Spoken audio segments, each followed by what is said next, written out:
it wasn't just like, oh, you failed business. It was You failed at everything. Yeah, sometimes you have to forgive God just as he forgives you. Outrunning the doubt and outrunning the fear. What does that actually look like? I'd had a lot of suffering up until that point. So I kind of had this feeling like I deserve a win. Dude, you didn't fail. It's like, what do you mean? It's like, you just didn't give it long enough. No, it feels like a failure, but it isn't. It's just feedback, just data, not the end of the world. And you're young. Like, you still have so much disappointment to get. Welcome to the New Mission podcast, where change starts with conversation. This is a space for those who value open-mindedness, personal growth, and meaningful stories with a positive message. Hosted by myself, Tani Shackley, this is a platform where I aim to help build a wiser, kinder, and more understanding world, making good people louder, so to speak. Today's a really special episode. It is our first ever guest episode on the podcast, and it is really special to me because this person is someone that helped inspire and push me to actually create this and do this thing. It was something that I wanted to do for so long, and we had one conversation. And after that conversation, I really felt like I was ready to put action into the thing that I was really scared about. Introducing the New Mission's first ever guest, Charmaine Kakaga. She is a inspiring, incredibly emotionally aware, kind person, and I'm so lucky to have met her. She's the first really good friend that I've made in Bangkok, and she's just really set the standard in terms of the people that I want to surround myself with. She recently built a AI agency, 6 months in the build, and she never had any AI experience before then. Super, super inspirational. As I said, super intelligent, very switched on, great mindset. And I think there's going to be a lot of incredible takes and lessons from this episode. So really excited. Char, thank you so much for being here. Thank you. I'm going to like snip that, put it in a voice note, play it in the morning. Every morning on repeat. That's how I'm starting my day. I've done that before. At one of my last jobs, like one of my clients, like one of the artists sent me a voice note just of appreciation. And it like broke me. Like I was in bits. And I ended up like converting it to like a little audio snippet, and I put it in a folder of like small wins, so that anytime I feel like I'm not good enough or feeling a bit down, I can just like,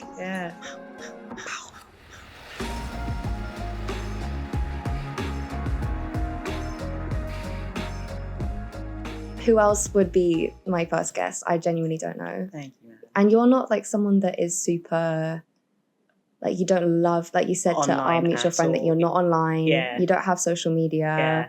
You not super like camera facing. Freeze up, yeah. A little bit. Yeah. A little bit.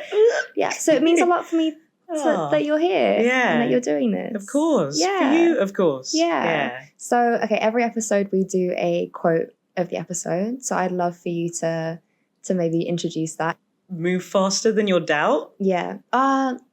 Is that it? It was move faster than the fear when you said it to me. Yeah. But no, actually, no, maybe it was doubts. Maybe I've reframed move it faster to make than it fear. Yeah. Outrun the doubt. Outrun the doubt. That's the one. That's the one. That's the one. Do you want to tell me a bit more about maybe like our conversation and like why that phrase is something that resonates with you and something that you kind of spoke into life with me? Yeah, sure. Yeah. I think so. When we had that conversation, it was my first trip out to Bangkok, kind of like okay, proper. I'm gonna do this, go like start a business, and I was only probably about like 6 weeks, like 8 weeks into starting my business. It was super early, and like I'd got my first like client, had the second demo, like I had my first 2 clients by the end of that trip. Yeah. And you were talking about, I want to start a podcast, like do it, bro. Only advice is like just move faster before the doubt steps in. Yeah. And I feel like if you kind of build the momentum, it's really hard to stop. And you just like keep going. And then eventually like you look up and you're like, oh shit, I've done this thing. Yeah. Because I didn't stop to wait for like the voice in the head or like, oh, you can't do that.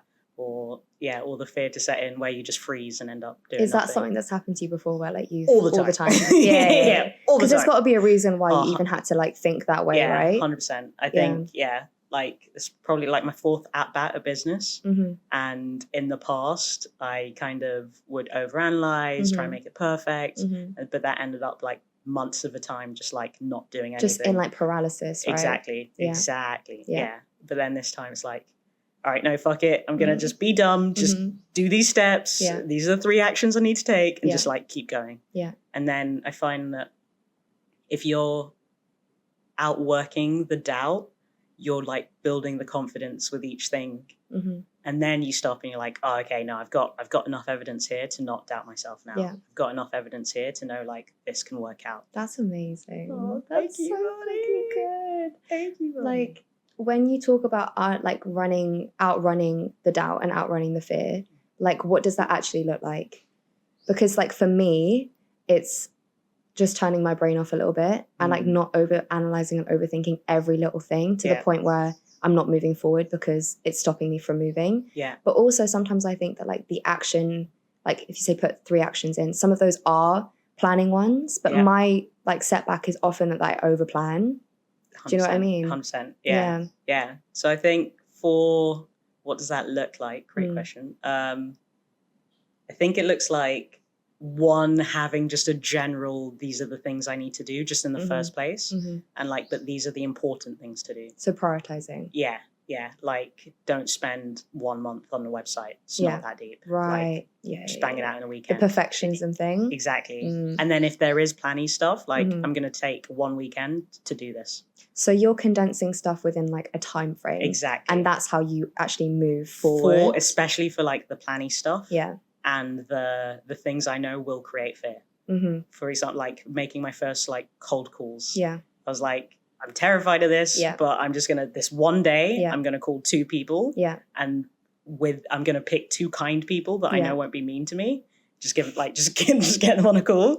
And I'm like, okay, cool, I've done it. All right, now I don't have to overthink it, like make it this big mountain. Yeah. Like the monster's only under your bed if you don't look. So it's like fucking just facing the fear every day, every week, and that's just being a good that's one. the thing. That's a deep one. The monster under the bed thing. It's only if when you're like lying there, you're like, oh, is it there? And then it becomes this, and then it is there, and bigger and because bigger. it's in your head and it's there. So do you think like when you're saying prioritizing the important stuff, the important stuff for you and most people is the stuff that you're most scared of? 100%. The stuff that you're avoiding. 100%. The stuff that you're saying, oh, like you actually prioritize the stuff that's not important because it feels like you're being productive. Exactly. But then you're like spending weeks on this thing you find really easy. It's actually just distraction. Exactly. So you would say but like a smart distraction. Like it's like a really smart prioritize, like procrastination. So it's like recognizing what is the scariest thing that you need to do and like ripping the Band-Aid and trying to do that as soon as possible.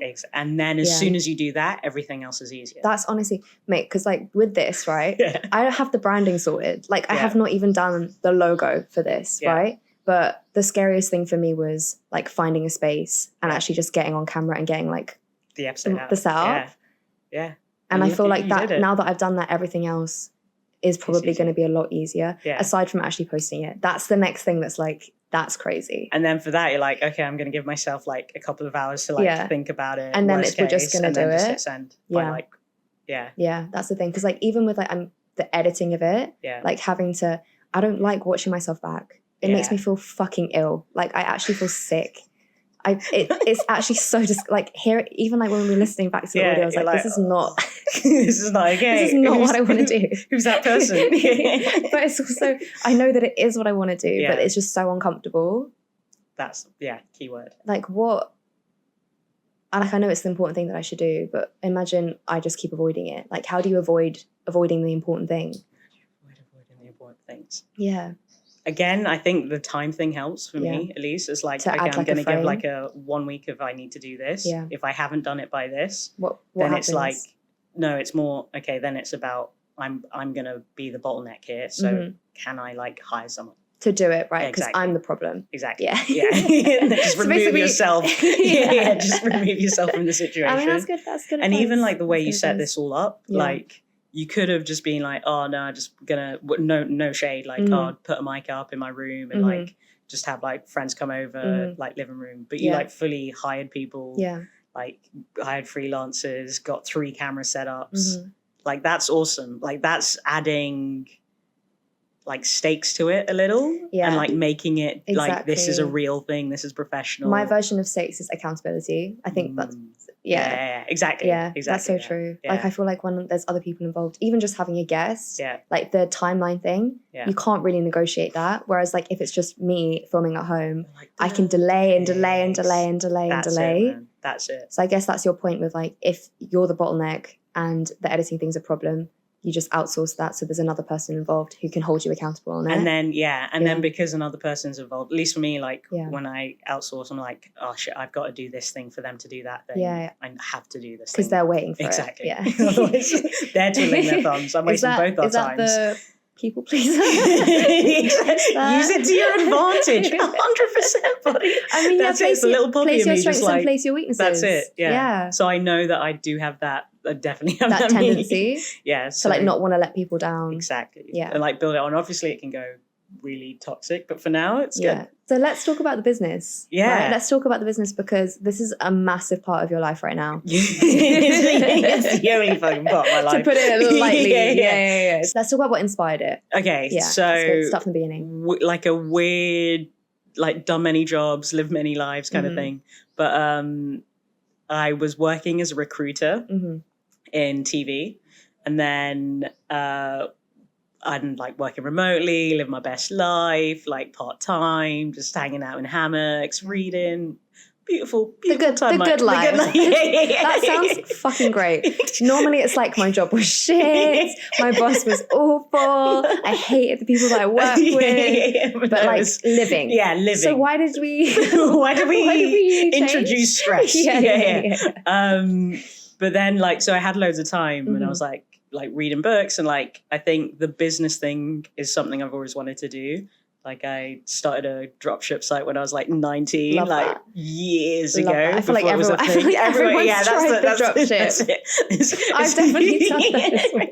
It's a rite of passage, really. Yeah. And then had a really cool job like an online marketplace for people to buy and sell businesses. Okay, yeah. And I just talked to entrepreneurs like all day, every day, help them exit their business. How many entrepreneurs would you say you spoke to like on a daily session? So the KPIs, the key performance indicators, was like 40 connects a week.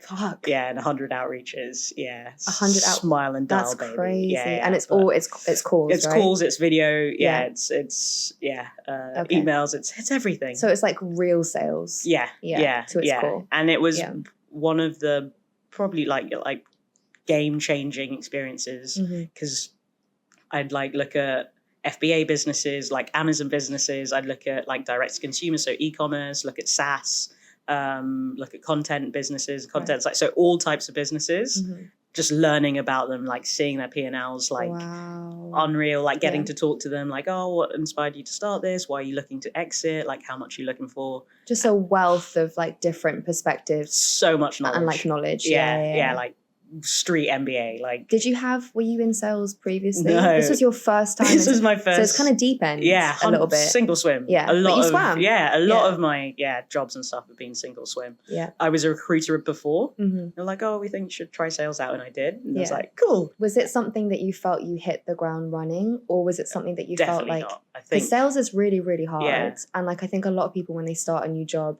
often feel very out of their depth. Oh, imposter syndrome always. So is real. Yeah. Okay. Every single job, every single place, every single country. Like, I should not be. Like next level, you're like, oh fuck. Yeah. I think I hide it well. I don't know. But I think the thing with that was just like learning. Just like learn as much as possible. Yeah. Absorb. Exactly. And by the end of it, I was like, I could, and it was set like selling business like 300,000 to like 2 million. Fuck. So it was, kind of like successful businesses. They were successful businesses. So just getting to see the behind the scenes, getting to talk to them, realizing these are amazing humans. Yeah. Their like brain works a certain way. I love being around that. Like, fuck it, let me try. Like, so that's what inspired me. Wow. Yeah. I even as a kid, I read all the books, etc. Like heavy on the Gary V. Yeah. Oh, big time. Shout out Gary V. I just in that shit. Yeah. Daily Build and stuff. He's like the content king, I feel. Yeah. Like he's so those good like at... the Daily Bees or whatever they were called. Yeah. Start my morning just like cornflakes. Like, let's go. Honestly, it was like sustenance. That was yeah, that real. Was. But so this role, like I was like, okay, cool. I'll move, and it was all remote and stuff, so that also gave a lot of freedom, and I met a lot of like really interesting humans. Most of the time, like pretty much 95% of the time, they'd have their own business, which is how they could travel the world. And so it was just like having that in the environment, you can't like... Inspiring, right? Unreal, yeah. Like you couldn't make that. Did it also like validate you in some senses of like, I think I can do this? Was there a moment where you were speaking to all these entrepreneurs where it's like... Actually, yeah. There's not that much of a disconnect in terms of mentality, maybe, or like skill set. Yes, but I think more importantly, like it healed. So that dropship site started when I was 19, and like I made my first 2 sales. Like, amazing. Sick. Better than me. I never made sales, but fine. But I was dropshipping pool tables. So I didn't realize weight is like niche, everything. Buddy. I think I did like t-shirts. Pool tables is niche. Because I called around and there was only like 3 manufacturers in the UK. Yeah. So you're like, this is a market. Yeah, exactly. Yeah. Like high ticket price, et cetera. And I was like, because margins are like 10%. So I was like, okay, high ticket price, that will help. I'm obsessed with that. Yeah. Just like working backwards, Smart. You know. But didn't account for shipping. Oh, ouch. Oh, fuck. But so I ended up like breaking even or just losing like, I don't know, maybe £100 or something for all of this. Yeah. But it really hit like, I took a hit. So I had the 2 and then I was like, oh no. And I was like at the time living by myself and like have to pay my own bills and stuff. So I had to like, no, I can't do this. I need to go get a job. Yeah. But I internalized it as like, oh, I'm a failure. Right. Which is crazy. That is crazy. To look back on now. That was the first time you tried. Exactly. You were also 19. Exactly. But it hurts like fucking hell. Yeah. I thought it was like, God coming down and be like, you ain't shit. Yeah. You know, get back in your place. Exactly. And I was like, this is not for me. Yeah. And then I internalized it as it's not for me. And I was like working, 19? I was working like at Marks and Spencer's. That's true. Yeah, my sister used to work at M&S as well. Everyone works at M&S. Go to London, everyone works at M&S. That's so good. You got to do one Christmas. You got to do one Christmas just. Back in them bags, boy. That's it. Yeah. But so I never tried again for 10 years. Wow, babe. Yeah. Yeah. So 29 was the next. Yeah. So that really actually affected you quite a lot. Yeah. But the thing that brought me out of it was hanging out with these entrepreneurs. So it was less that, I think I can be the shit. It was more, I had a conversation, and a lot of it were guys as well, which I don't know if that's a whole separate thing. Yeah, that's a whole other... We can go there later. Next episode. Massive tangent. But like having that, like the energy of like, I explained, I was like, so they were like because everyone was quite entrepreneurial. Yeah. A lot of them had exited their own businesses and were brokers because they just loved being in the world. Yeah. And like they would ask me like, have you ever, I think it was in Barcelona, like it was a company get together. But so they're like, have you ever started a business? I was like, I started a dropship. And then I was sitting on a table with a guy who'd like sold like a dropship for like $1 million. Like he was crazy successful with it. He was like, tell me, like, sick, tell me about it. I was like, snooker tables, but, I fucking failed. And And he was like, what? And I was like, I failed because, I sold 2, but then, like, I didn't make any profit. And he was like, dude, you didn't fail. Yeah. I was like, what do you mean? He was like, you just didn't give it long enough. Wow. Yeah.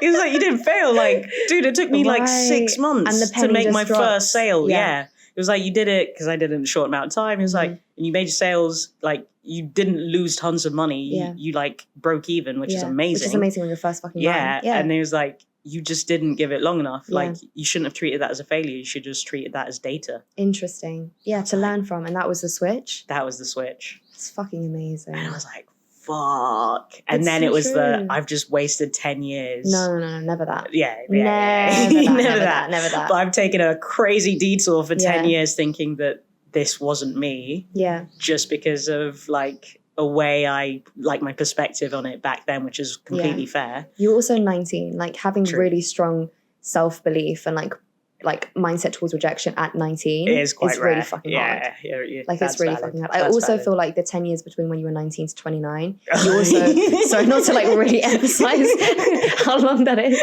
but also like you had so many other experiences, work experiences, personal experiences that led you up to that point. You needed to have that to get there. And you carried all of those with you when you started your next business. 100%. You know? 100%. But like I love what you're saying about longevity and like not freaking out because you're not successful in the first 6 months or the first 1 month or the first week. Like, I had such a like very silly concept of like the timeline of success. And I do think it's massively warped by social media. And I know you're not on social media, so that doesn't really excuse it for you. But for me, like the timeline of success is very much sold as like it's super quick. Like you work really hard and then it just comes. That's it. I thought my business was going to be a crazy success in 6 months. I was so disappointed. Like I wish people spoke more about how long it takes. Not even that, but the fact, like, I think the first 6 months are just personal development. Right. The first 6 months are just the first 6 months is you just like learning to not beat yourself up about stuff, to like not take a hit and be like, this is the end, like this is it. So exactly. It builds a thick skin, right? Exactly. The first 6 months is literally just you versus you. I am such a massive believer that like the key to entrepreneurship, at least 50% of it is self-belief. True. Like that, it took me so long. Like I had to work so hard on like the doubt thing and the self-belief thing and like not getting crushed every time someone says no. Like the rejection thing is so hard. It's and so like real. You can be rejected in the sense of it not just things not going your way or how you see them going. Like for you with not making like a profit the first time around. Which is wild now. Which is like, wild. Yeah, it is wild. But also understandable because it's your first go of it. Yeah, and the fear of rejection itself, which will stop you doing fear of rejection, fear of failure. And we're taught that failure is bad. Yeah. And that's literally the difference between successful people and not successful. Agreed. Just like fail so much. As fast as you can. Yeah. As quickly as humanly possible. And then you're like, data.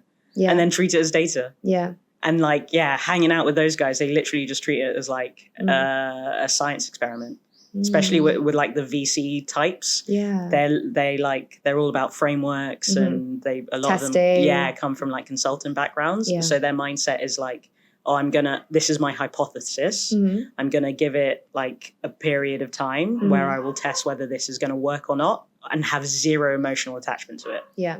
It's literally just a science experiment. Yeah. And then if something's working, let me double down on this thing. Something's not working, let me find an alternative. So the hypothesis is the idea, right? Exactly. It's the business or like a new product or like whatever it is and you launch. I think that AI in recruitment is going to be a really big thing, obviously. And, like no shit. I was right. Called it.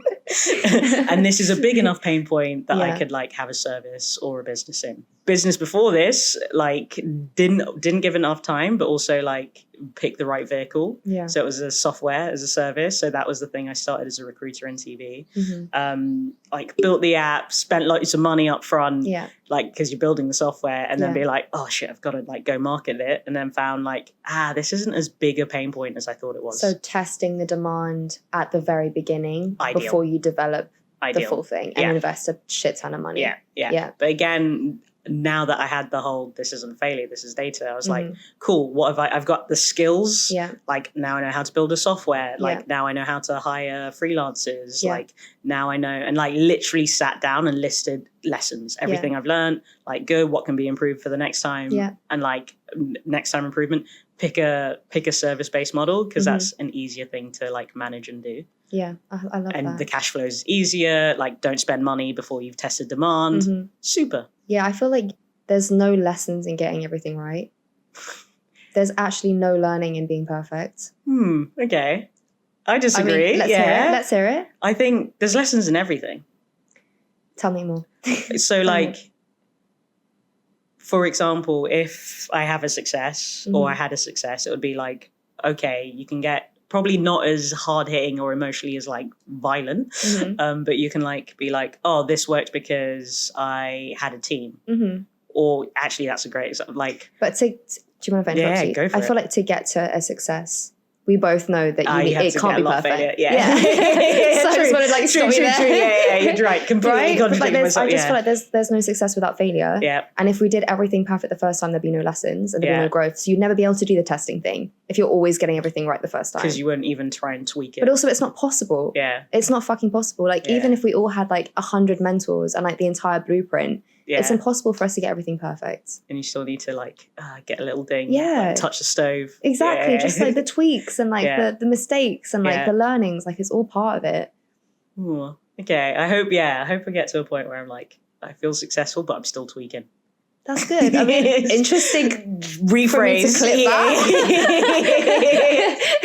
That's tweaking in the sense of like testing. Yeah. Crazy clip. I mean, that's a really positive way of looking at it. It's like I never want to be 100% perfect. I never want to like stop making mistakes. I never want to stop growing. Yeah, that's God, good shit. Yeah. Why do you think it made you feel like shit the first time? It's like, why do you think it hit you so hard after such a short amount of time to like start this dropshipping business, try sell, not make a profit, and instantly be like, fuck, I'm so shit. I should just not try this ever again. Like, what was that? One, I think it was probably like up until that point, biggest failure, like kind of good at school, like kind of good at school. You're being modest. No, I was kind of good at school. I feel like you were like really smart at school. Like you don't want to be a dick about it. You don't want to be a dick about it though. It's okay though, but like it's also the truth. Like I'm gonna call you like you were fucking really smart at school. Thank you. Yeah. Like if you're not gonna say it, I will say it for you.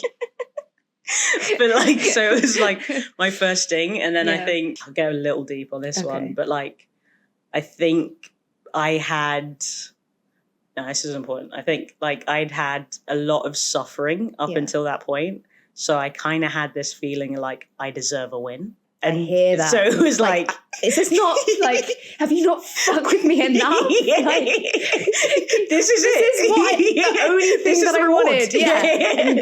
Couldn't fucking give it to me. Yeah. It's a bit like one of them. Really? Exactly. And I think there's like a Yiddish proverb of like, Yiddish. Yeah. Love. Love.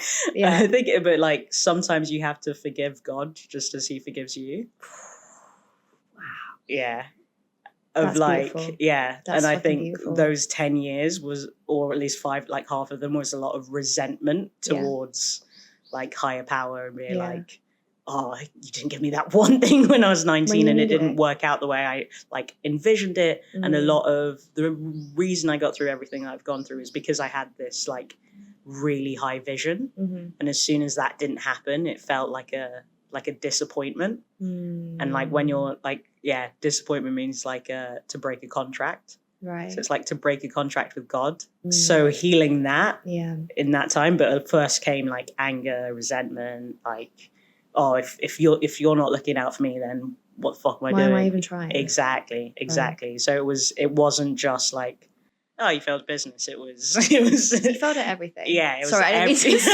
Thanks, buddy. That's all right. I was there. Another crazy clip. We'll use that in like the teaser, the intro. Sorry. But so that needed to be healed though, because I think if I had like one straight away. The win straight away. Yeah, that I don't. Yeah. What do you think would have happened if it went well the first time? Just being a bit of a dick. Yeah. Just ego. Ego, yeah. So you think it was almost quite humbling? Oh, so humbling. But almost too humbling? So I think, what does humbling mean to you? I think it means, oh God, that's a good question. Yeah. The definition of humbling for me is having more grace. I think for me it's like learning that there's a lot more to learn. I think that's the thing for me. Sick like definition. You don't know everything. Sick definition. There's so much more to learn from everyone and anything. Yeah. And that's okay. If there was someone else that was in your position at that age and maybe just had their first big failure for them anyway. First big knock, Yeah, and it doesn't have to be in business. It could be in anything, right? Relationships, man. Relationships, or like maybe they're applying for like a uni and they didn't get it. Their first, that there's so many things like that really hit. Like, what would you want to tell them? One, no, it feels like of failure, but it isn't. It's just feedback, just data. It's not the end of the world. Yeah. And you're young. Like, you still have so much disappointment to get. Just you wait to see what's in store, guys. It's only going to get worse. Great advice, Buzz. Yeah, no worries, nice and inspiring. But no, that's wild. I would say, like, the game's long, man. Like, the game is long. It's like, the long game, the longevity thing. Exactly. The game is long. Like, double the time, you increase your chances of winning by, like, 4. I feel like that. Like, double the time, increase chances. Double, like, the amount of people. Yeah. Increase chances. Even more. Yeah. Like, so. You're on the up, basically. Yeah. And all of those things take time. I agree. And that whole thing of, like, I heard something recently, like, the whole phrase of, like, oh, time heals all wounds. But it's not actually, are you against that saying? Because I don't think it does. Exactly. It's like, I still have wounds. Yeah. I've healed over time. Well, they've gotten less, but, like, I think that some things stay with you.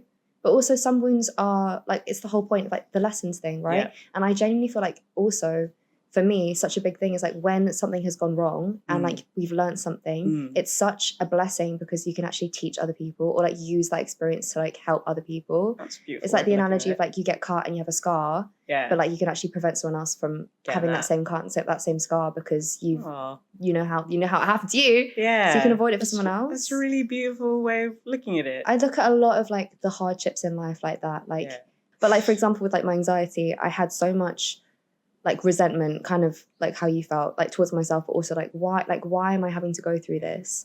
But also now I feel like it just allows me to speak to and, like, understand people that also experience that so much better. And especially people that maybe were, like, where I was 4 or 5 years ago.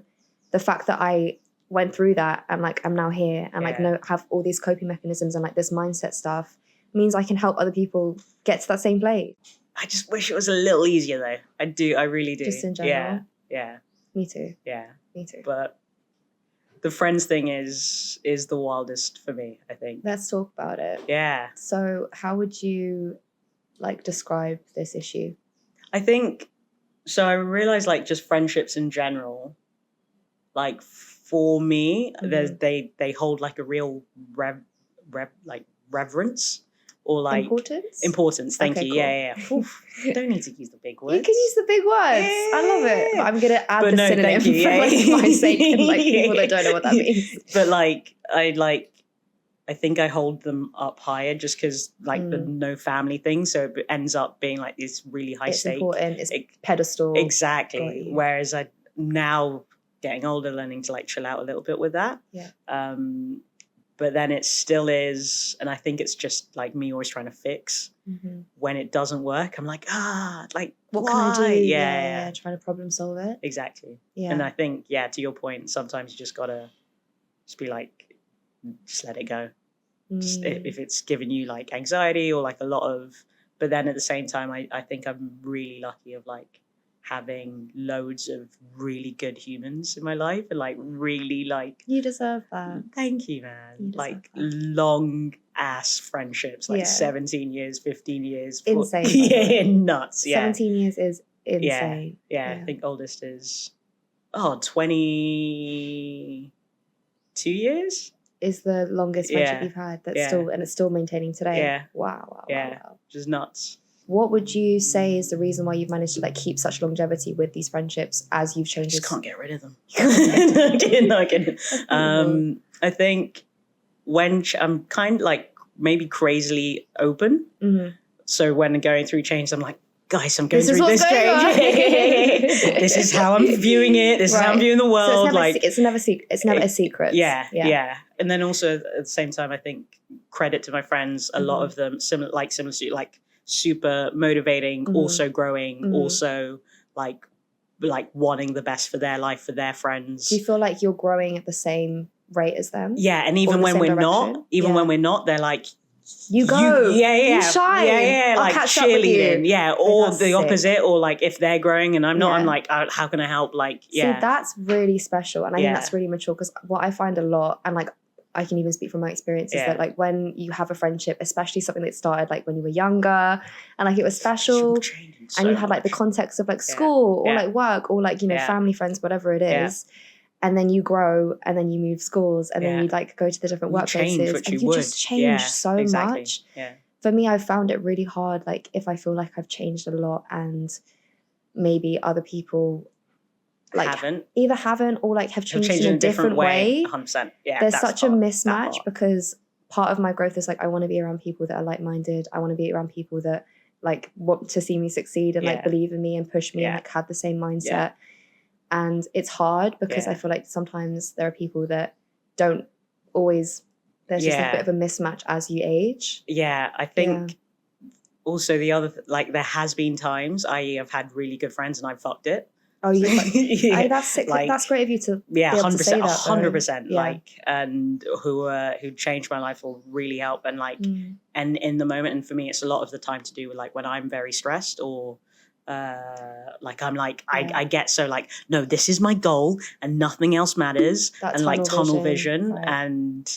and that like friendships suffer. Obviously, friendships suffer from it. Relationships suffer from it, and then and again, give the people in my life a lot of credit where they're like, we get what you're doing. Like, we understand you. Yeah, where I'm like, dude, I'm not going to talk to you for like 3 months because I'm on my grind. And they don't take it personally. Yeah, they're like, that's kind of wild, but okay. We're here for it.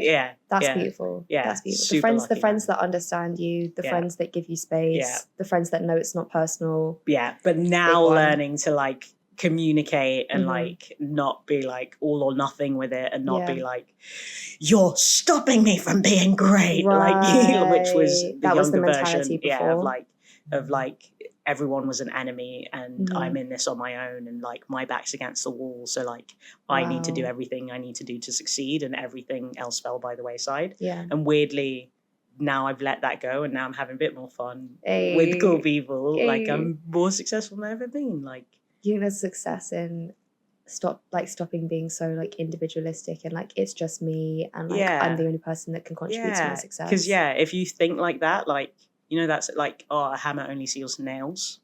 I'm not a hammer only seals nails, meaning only like sees nails. Yeah, like if you're going into the world right and you're like, everyone's against me, no one's for me, I'm only for myself, and like arms up with the world, like the world will be a bit of a combative place. 100%. The way that you see the world is the way that the world sees you, and like anything that you believe, you will manifest into your reality. Exactly. 1000%. Exactly. Whereas as soon as like let that go, like it's not friends or enemies, it's just humans. Yeah. And like everyone's like high key trying to do their best. And that's okay. And sometimes it will be like helpful and we can help each other, meet each other there. Sometimes you can't, but like it's not personal. It's not personal. Yeah. Even how we're trying to say, for them, like, I'm trying to be on my mission. It's not personal. Yeah. Same reverse. Same for you. Yeah. Like people know they're going to get a podcast. Some people don't. They're going to get a voice note. Yeah.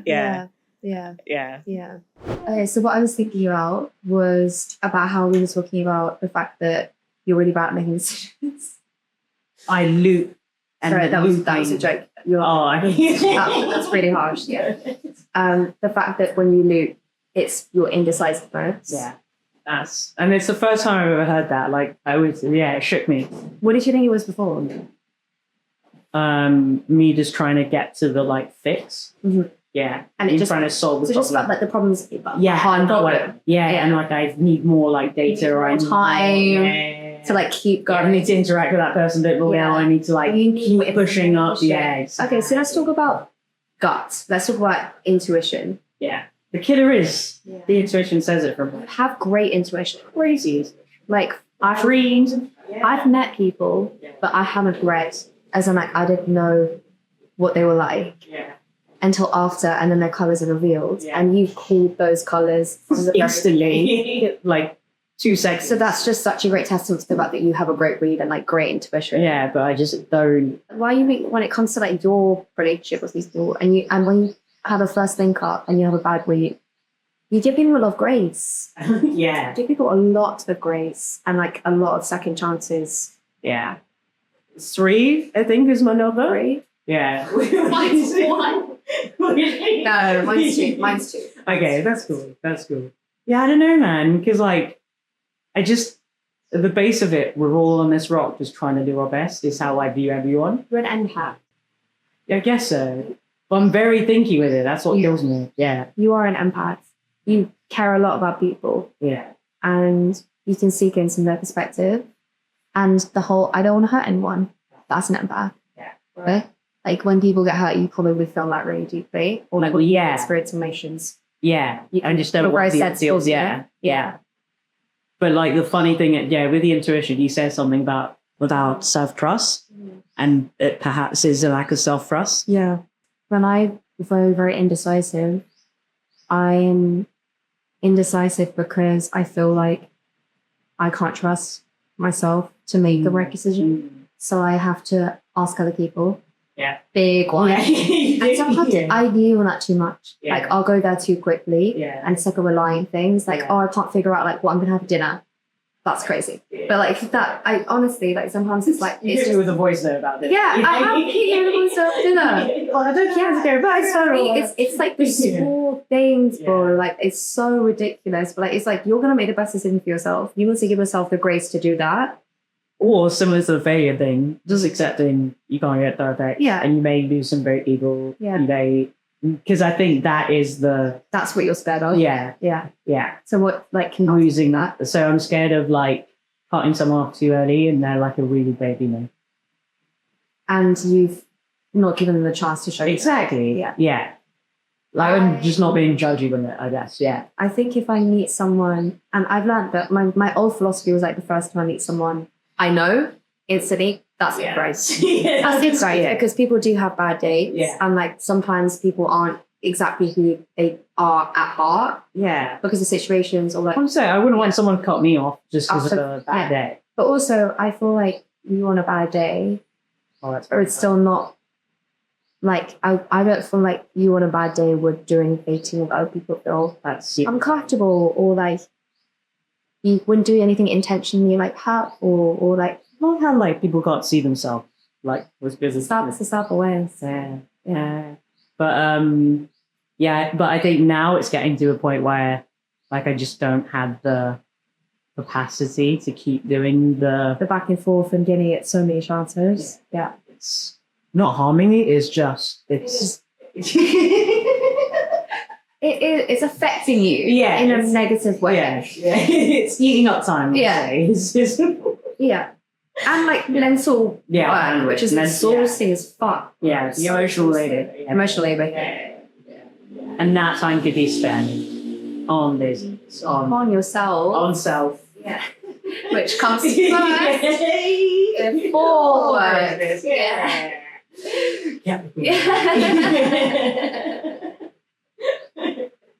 I sleep so I can wake up and do this. For myself. So it's like self-love. I am my business. So in that way, self-love. So more time on yourself by making decisions quicker about if people are. Well, just listening to intuition, I think is something. Do you feel like it also comes from because of scarcity? Of like, because you say my fear is missing out on the good people. Do you feel like good people are scarce? Yeah. Or do you feel like they're scarce for you? No, I think it's it's what happens when like good people are everywhere? You just put me on a good day. Like half an hour. To be fair, I think what the biggest change, and it has been us all being hanging out with you, is like it'll be the equivalent of like if it's not a fuck yes, then it's a no. Yeah. That's the like equivalent. That's the equivalent. Massive. And for me, I'm like, no, but that's crazy. It's like the maybes that eat you the fuck up. It's the even in like just like even in life, like not to do with people. Like it's this is a fuck yes, it's no. Yeah. But like that like but it's not bad. Oh, they're not doing anything crazy like harmful. Oh, but like this is a bit of effort. Yeah. But now I've been living in some fuck yes and hanging out in the fuck yes. And you deserve the fuck yes. Thank you. Yes, I deserve it. And there's plenty of it. And it takes time to find, for sure. And then it's like the pruning and the not protecting it, but like choosing it. Yeah. Making the decision. That's Making it. the fucking decision. So I'll try it. I'll try it. I'll give it. Just trying, like, let's keep your transport. Yeah. So trying, and this is where maybe I'm a bit nuts. Like I will, like, I'm like, oh, I have a philosophy and I want to test it out. Like, let me, and I think a lot of it's heavily like Christian influence of like, I'm going to test it till it becomes my testimony. Okay. So like, That's really that, but that's great. Yeah. Test it to become the testimony. Yeah. Of like, so for example, this would be for the next like month. It doesn't mean to be like for the next week. I'm just only going to do 5 yes, and everything else isn't automatically known. Yeah. And then at the end, I'll like journal about it or like track it and be like, how do I feel about it? Yeah. Do I feel like I've like had better conversations? Do I feel like I've slept better? Do I feel like I've been looping less? Do I feel like I'm inching further, like hitting my goals? It's like a review thing. Exactly. It's really important. Yeah. I think you're really good at doing that. We've spoken about that before in the sense of like you're tracking everything, reviewing stuff, and then like being able to like extract the lesson from that. Yeah. Your turnaround time is mental. It's really impressive actually. Yeah. Where did you learn to do that? And like, how have you seen that really, really help with other things as well? I didn't realize that not everyone does it.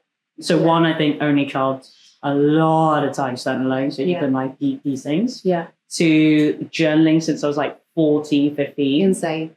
Just trying to stay safe. The self-reflection. Just trying to stay safe. And 3 of like the meditation and like therapies and like I think when I was younger, like I felt quite deeply, like a lot, and I felt like the depth thing, like I just feel everything, and mine would be so deep that I had to kind of put somewhere, structure it, and put a container, and then so I went like, oh, I'm gonna just like write about it and document it, journal it, and then review it, and like always try to improve. And then that kind of side came in, so like those two met where like crazy depth and like feeling with I'm gonna try and control this by analyzing the fuck out of it and constantly trying to be better. And there's that's where that's come from. And then that's been like 14 to 15 years of just getting into the habit of doing. Exactly. And then I was a big reader of books. Mm-hmm. So like 16 read like The Power of Now, like stopped that NLP, not reading about psychology, not reading. What's NLP? Neuralistic programming. Fair. Why would you not my bad. Because I thought it could have been a simple one issue. Yeah. NLP is like a lot of like the body language stuff and like Tony Robbins, you know that guy? Yeah. He's big into like if you smile, you're automatically going to be a better mood. If you like sit like this, you're going to feel more confident. So a relationship between like somatics in there, exactly. And so like you just consuming that with like I'm going to be the best, I'm going to be the best person who's ever lived, and like that level of intensity. Where does the thing of like wanting to be the best and always like having to better yourself come from? Because I feel like that a lot of the time. Yeah. Oh, we had this conversation. I think so. Sick. What's your profession? For me, well, an ex of mine would say, we don't normally go there. Yeah, let's do it. Yeah, because it was kind of valid. Would say like, it's because you feel like the need to prove yourself to make up for the whole family thing. And like, I have to be the best so I can get recognition, so that I can be validated, so that I can feel enough. And so it's really like kind of funny to face my anxiety. I wouldn't necessarily say that. For me, it's ever since I was a kid, I was like, for this to all make sense, I need to be the best. Like for this story to map out, like for what I'm going through, for the suffering. Yeah. I need it, like, I need to be really successful. I need to like be the greatest who's ever lived in order for all of this to be worth it. So a lot of like motivation comes from that being a kid and being like, this doesn't make sense.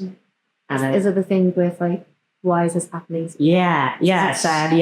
So long. I haven't done anything to deserve this. Exactly, but at the same time, like assigning your own meaning. Yeah. Right? Of like, and I could kind of clock that this is like, this makes no sense. I can either, and later I can put words to it, like I can either be like, this is all meaningless, fuck it. Yeah. But then I saw around me people who did that. It didn't. It went south. So you have a choice. Yeah. You can have a shit hand and be like, fuck everyone. Yeah. You can have a shit hand and be like, why me? I'm gonna, the why me question, killer. Yeah. Absolutely. Do not ask that. How did you get out of that though? Because it's such a deep space to be in. I think I've been really lucky to not have that / witnessing why me people and be like, yeah. Because it literally like ends in breaking. Because you're like, woe is like, nothing matters. Yeah. So I'm going to distract. It's just self-destruction. Exactly. So I was like, okay, I don't want to do that. Yeah. And then at the same time, I was very aware of like, I need to build a personal philosophy. Hence the like, I'm going to track everything and be like, this is my guide to life, because I haven't really been given, none of us have, but especially haven't been given one, having got people to map it to. Yeah. So I'm going to create one. And part of that is I'm going to assign meaning to this. Yeah. Like, it's okay, everything I'm going through. It's quite like it's quite masculine, quite like a childlike thing to do, but like I'm very grateful you guys love it. 100%, yeah. It's a motivator. Like it's a fuel. It's a fuel. Like, you need to have a goal. Dark fuel of like, but it was also maybe some of the only fuel that you had to use. Yeah. You know? Definitely. Like you had nothing else like tool wise to fuel you. Yeah. So it's like, I'm going to be the greatest. This is all I did because I'm going to fucking make it. Fake is not an option. Get rich or die trying. Can I try a reframe on you? Mm-hmm. I feel like knowing you, like the person that you are, the way that you see the world, your heart, your intelligence, the way that you treat people, the way that you speak positivity into the world and like inspire people is the success. Full stop. I feel like everything that you've been through that has made you the person you are. I'm actually going to I feel like you've made it. Like I feel like you already made that story of like everything that you're going through meaning something. Like look at the person that you are. Like I'm so proud of you. Fuck. That's so kind. That's crazy. Yeah. First tears. Oh God. Yeah. Seriously though. Thank you. Yeah. I've attached so much of my worth to work. So much of my work. Like I don't know where it comes from me, but like it obviously is also a place of like I'm not good enough. Like I need to constantly prove to people that like I'm worthy, and it's such an easy thing to do with work. To be like, okay, well if I just work this amount, then I can achieve this. Society's like extra like capitalism. Yeah, you do. Kill yourself. Yeah. Honestly, they love it. They love it. So it works in my favor for us to be like that. Yeah. They don't care about our mental well-being. Yeah. Like if we all were like, I'm happy with who I am. Yeah. Like maybe capitalism would collapse. Yeah. You're chilling on a farm somewhere. Well, yeah, us being happy isn't good for business, unfortunately. And I don't mean that in terms of good for our business, but good for like the system. You can't market to someone that's entirely happy with everything. Yeah. Is it possible for us to still be passionate and still be ambitious and still be passionate and still I still want to achieve what did you say, cheese string? The silk sheets. In boxing. Sorry, so niche. Comes from the streets, like fucking gotta make it, grind. Hustle, like don't have any like thing to my name, don't have any money, but then they make it and then they're sleeping in silk sheets, and it's how do you motivate yourself when you're in silk sheets? Yeah, like when everything's set, everything's good, when you're happy, when you've made it, and it's something else. I feel like purpose and other people.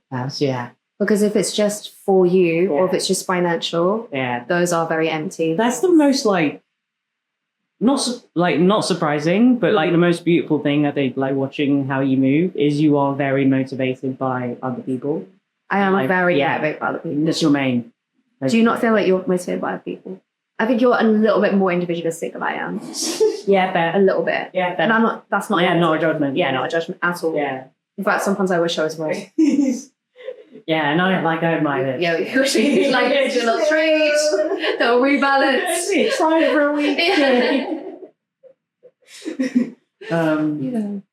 What do you want your legacy to be? Fuck. Crazy question. I don't know, there's that quote, and I'm probably gonna misquote it. Something about like the definition of success is like not what you've done, but like how you've made people. Oh, Maya Angelou, yeah. Do you want to re-quote me? That was, yeah. No, that nailed it. You sure? It was, yeah. Yeah, it's really good. People will never remember what you do, but they'll remember how you made them feel. Yeah. I think that's definitely like, I just want to change as many people's lives in a positive way as I possibly can in my current time. That's it. Yeah. What's your legacy? It's something that I thought about a lot, really, in general. Yeah. Like when I was younger and stuff, and that goes into the whole but then now I'm kind of a bit more present. Yeah. Whereas before it was like, I need to have I need to like hit these things, I need to experiment, I need to do it for the plot. Like, but now I'm just like a bit more present. And that's good. I'm like, yeah. That's good. Yeah. What are 3 things that you feel are the most defining moments of your childhood / upbringing? Yeah. So on the legacy thing, so both my parents died quite young, so my dad owns 2, and my mum died like 8 years ago, so it's quite young. And I think that has shaped me because I think when you lose parents young, you're very aware of mortality and you're very aware of like legacy and you're very aware of like you gotta like live because this could all be gone and you might die tomorrow and all that. I also had a couple of near-death experiences. Yay. So it's adds to it. Just reminders. Just little nudge from God. You're not the believer. Exactly. Maybe exactly. So like before I'd literally be like every year be like, okay, if I was gonna die in a year, what would I do? And I'd like enlist it and then I'd just go full send and like live that, which was great. It's giving very much that tunnel thing 100%. Speaking up before, yeah. And you're like as a teen in your 20s, but like 30s now, exhausted. Yeah. Exhausted. Like living a year out is like it's not like at all. Like the leaps and the leaps and the leaps until I was like, I can't do it. Like all my life is an experiment. Yeah. So I'm kind of chilling back on that.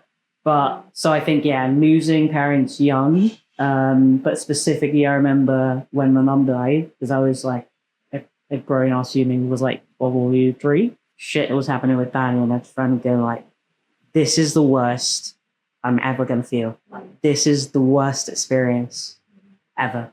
Like all problems from here on out are existential. Yeah. All my problems from here on out, martial art, are like top of Maslow's pyramids. Mm-hmm. It's about like my self-actualization and who I want to be in the world and like like relationship. Like it's exact. Like it's all esoteric up there stuff.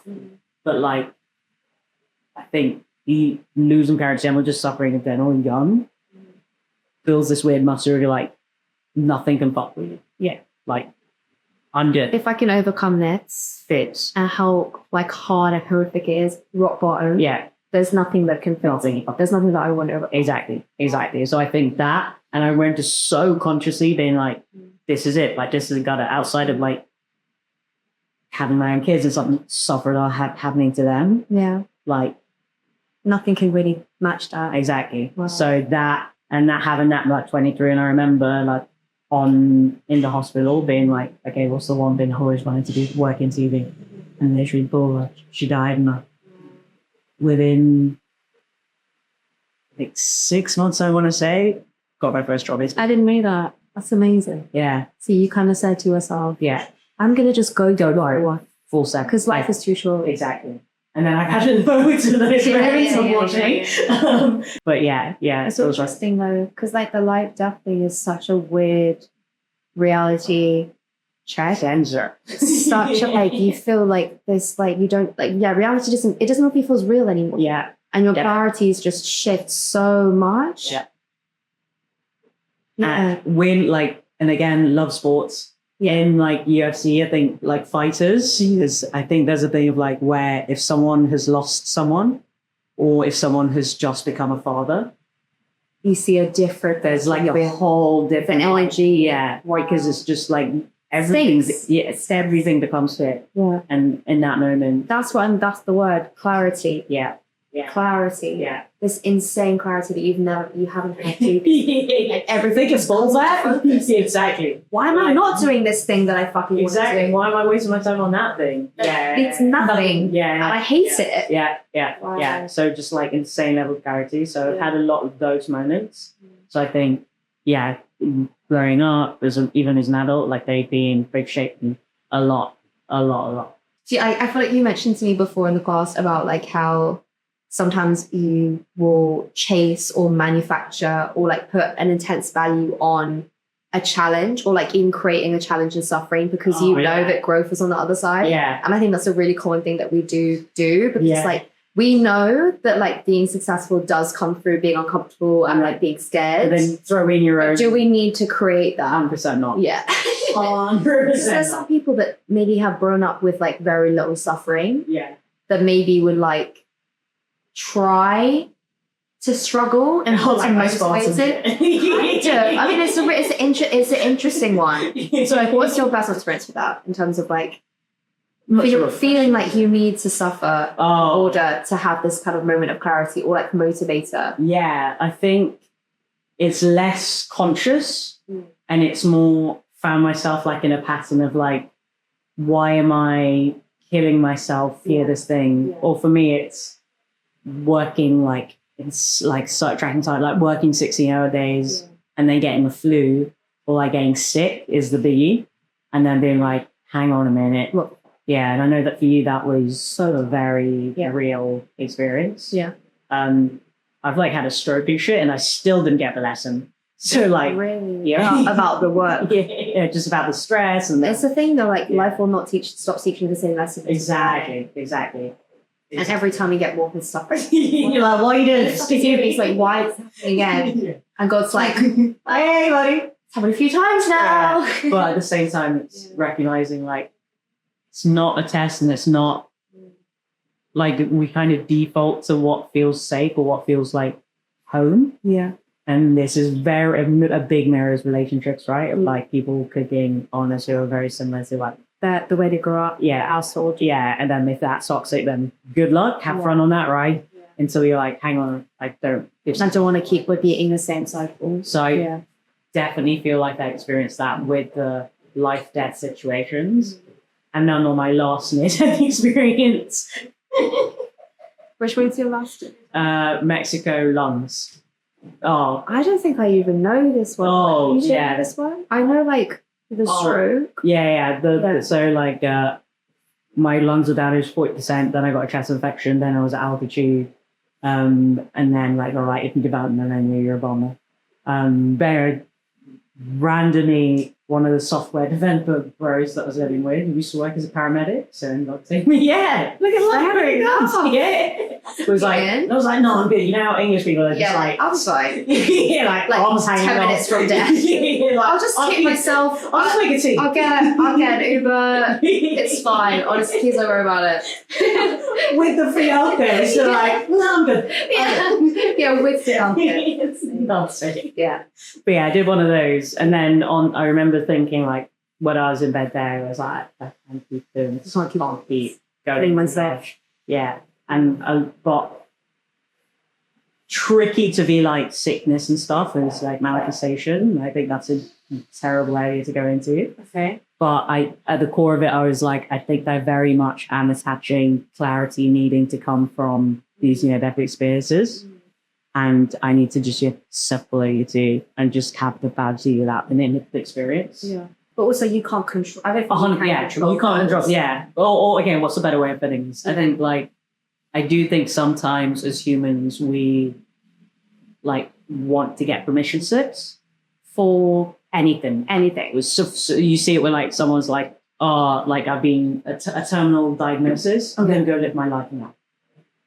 Oh, so you need to have that. Yeah. And in order to feel like you're deserving. Exactly. You're like, I have a breakout. Like, I'm going to get in the best shape of my life. But I think that's human nature. 100% it is. It's such a human nature thing. It is. But what if we like gave ourselves permission to just live our life without doing yeah. I think this is by design, babe. Yeah. I think this is by design. Like, I would love to say in an ideal world, no one needs to suffer and we can all be reintegrated without the suffering.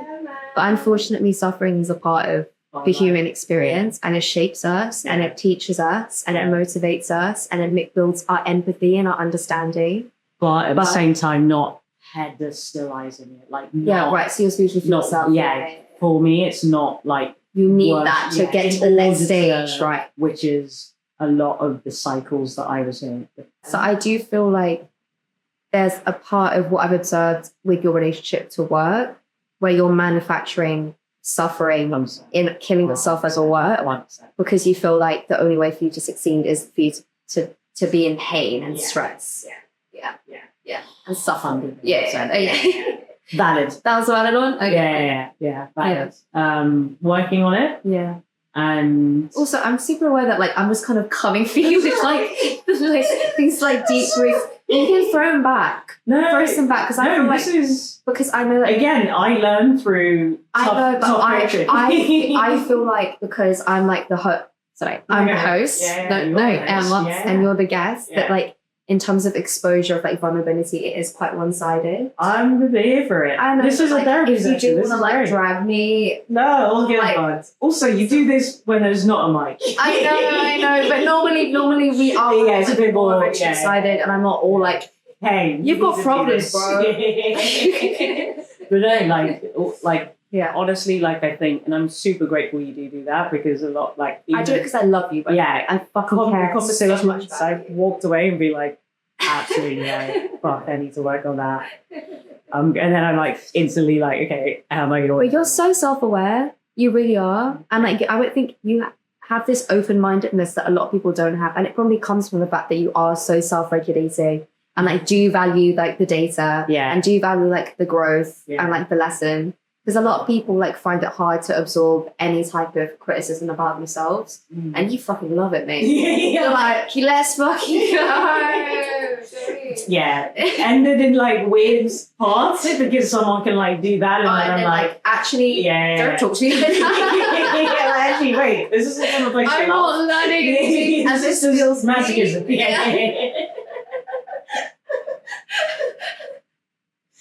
Yeah, so there's a distinction. Yeah, 100%. We're figuring. Yeah, 100% out. Well, no, we figured it out. We figured it out, great. Yeah. Okay, what's the distinction then? It's how you feel. Yeah, when talking to you. Yeah, exactly. Like, or the intention.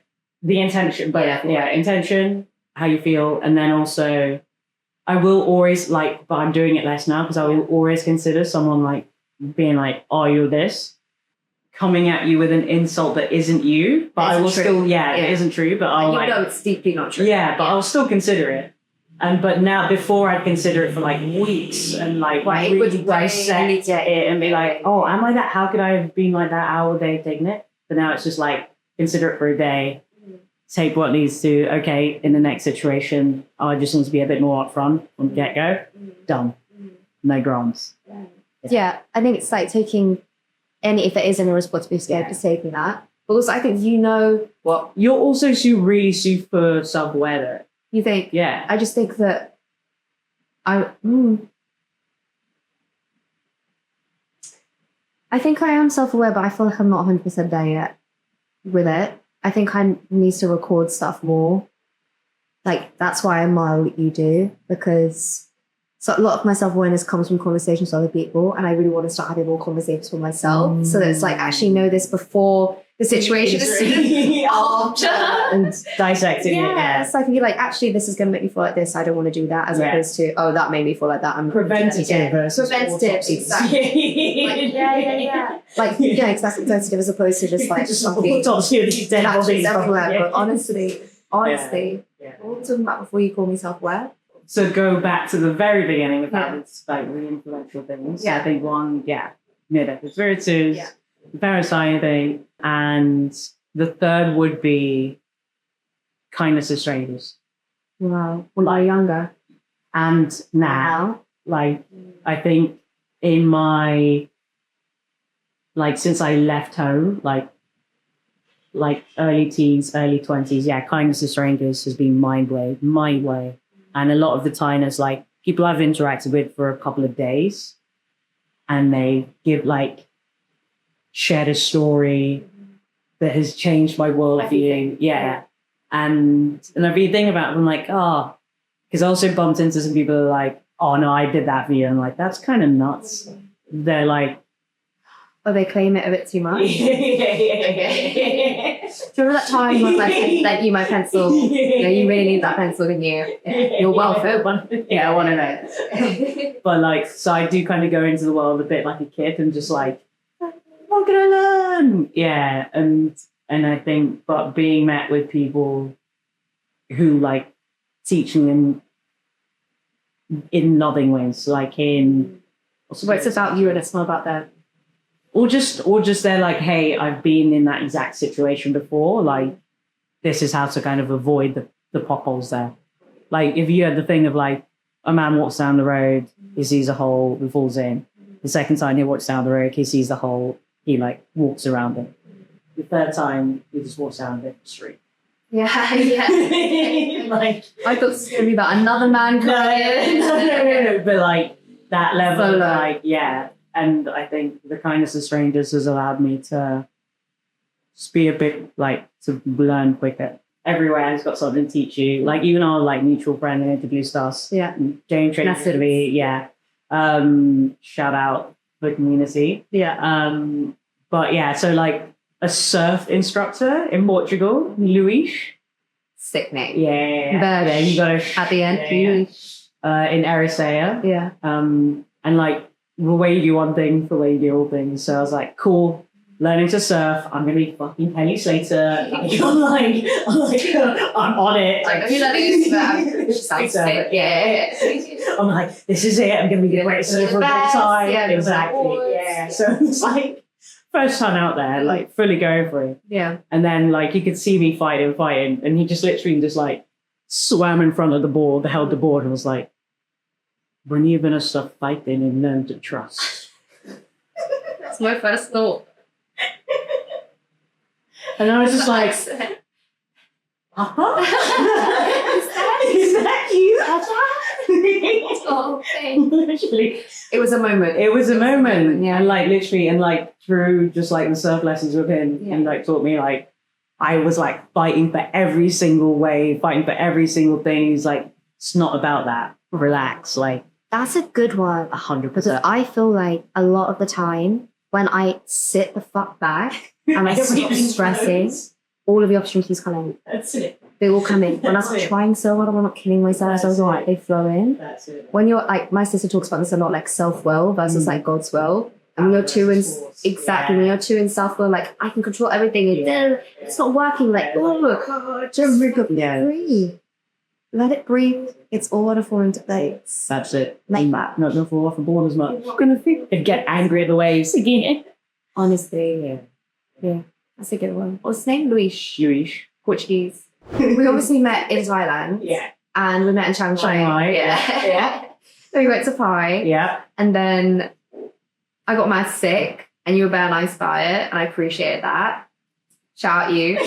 Shout out me as well for getting free house. That was shit. I'll do another. That was like back to backs. Yeah. That was crazy. And then I came to Bangkok and then you fucking followed me. No, you weren't even here when I came, buddy. And then I realized I was on a trip and I came here first and then I told you to come here and then you came. Yeah. To be honest, it's an amazing thing and I'm glad you did. Yeah. Yeah. Game changer. Game changer. Come to Bangkok.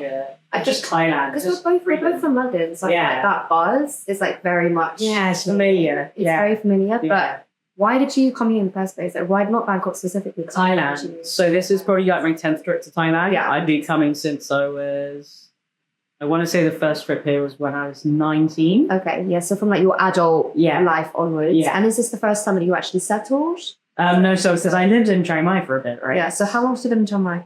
Like 9 months. Okay. Yeah. And for like the visa. listeners and like the viewers, Chiang Mai is north of Thailand, Thailand, second largest city, population of 2 million, but really it's like it's more like 600,000. Yeah, that was complete night and day. Whereas Bangkok is like similar size to London. Yeah, It's got like 50 sub-districts. Like, traffic is insane. Like, good luck in rush hour. Yeah. But you're smiling as you say that. It feels like New York. It feels like exciting. It's exciting. Yeah. Everyone out here is like building businesses and like getting marketed. So entrepreneurial. It's very inspiring. Everyone you meet's like has such an interesting backstory, and I think it takes a certain character to like get the other side of the world and like just go for it. Agree. And you just make all of them in this one place, because also Thailand is the people, the food, the weather, the vibes, I want to say I just call it the good shit. The good shit. Yeah. You know. Brand partnership. But yeah, I love Thailand, man. And I think Mucho was saying like the best version of myself out here. Like Thailand means, very, very chill out here compared to like a lot of people say that moving here can be a bit challenging because there's so much distraction. It's like so chaotic and there's so much entertainment and like things to do and like the weather and the beaches and the partying and all of this stuff. I feel Which is why I think Chiang Mai first and is a good transition. Idea. Honestly, though, I feel like being here for me and being somewhere where there is so much distraction and managing to stay focused is a skill. Yeah. It's such a skill. It's like, but then we're kind of tapping back into like must need a challenge to overcome it. But like, it does build a lot of character. It builds a lot of discipline. I felt the same way with like living in Phnom Penh. There's just the right amount of chaos. Capital of Cambodia. Okay. But there's like just the right amount of chaos for it to like exciting. And to distract you a little, because I feel like, and this is the next stage of evolution and stuff, like now when things are too peaceful, I'm like, is this the same? Yeah. So true. So like, I thought I was swimming on a beach. Yeah. I can't do it.